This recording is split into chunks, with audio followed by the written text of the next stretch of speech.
வணக்கம். ஆகாஷ்வாணி புதுச்சேரி செய்திச் சுருக்கம் வாசிப்பவர் ஐஸ்வர்யா ரவிக்குமார். சுவாமி தயானந்த சரஸ்வதியின் பிறந்த நாளான இன்று குடியரசுத் தலைவர் திருமதி திரௌபதி முர்மு மற்றும் குடியரசு துணைத் தலைவர் திரு சி.பி. ராதாகிருஷ்ணன் ஆகியோர் அவருக்கு மரியாதை செலுத்தியுள்ளனர்.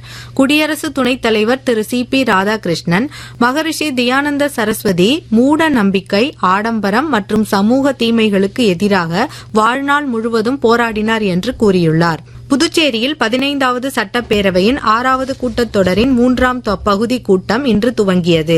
முதலமைச்சர் திரு ரங்கசாமி இடைக்கால பட்ஜெட்டை தாக்கல் செய்கிறார். புதுச்சேரி செய்தி மக்கள் தொடர்புத்துறை சார்பில் புதுச்சேரி திரைப்பட விழா இன்று தொடங்கி 15ஆம் தேதி வரை 4 வெவ்வேறு இடங்களில் நடைபெறவுள்ளது. இன்று மாலை கடற்கரை சாலையில் பிரம்மாண்ட தொடக்க விழா மற்றும் விருது வழங்கும் நிகழ்ச்சி நடைபெறும் என்று அறிவிக்கப்பட்டுள்ளது.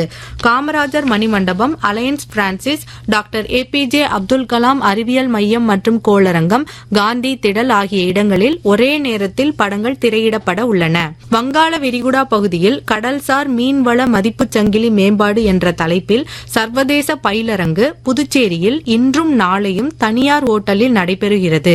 கடந்த ஆண்டு டிசம்பரில் BOBP-IGO அமைப்பு நடத்திய பிராந்திய பயிலரங்கின் தொடர்ச்சியாக இந்நிகழ்ச்சி ஏற்பாடு செய்யப்பட்டுள்ளது. கொள்கை முன்னேற்றங்கள், குறிப்பாக நீர்வள மதிப்புச் சங்கிலியை வலுப்படுத்தும் பிரதம மந்திரி மீன்வள திட்டம் போன்ற முயற்சிகள் குறித்து இதில் விவாதிக்கப்படுகிறது.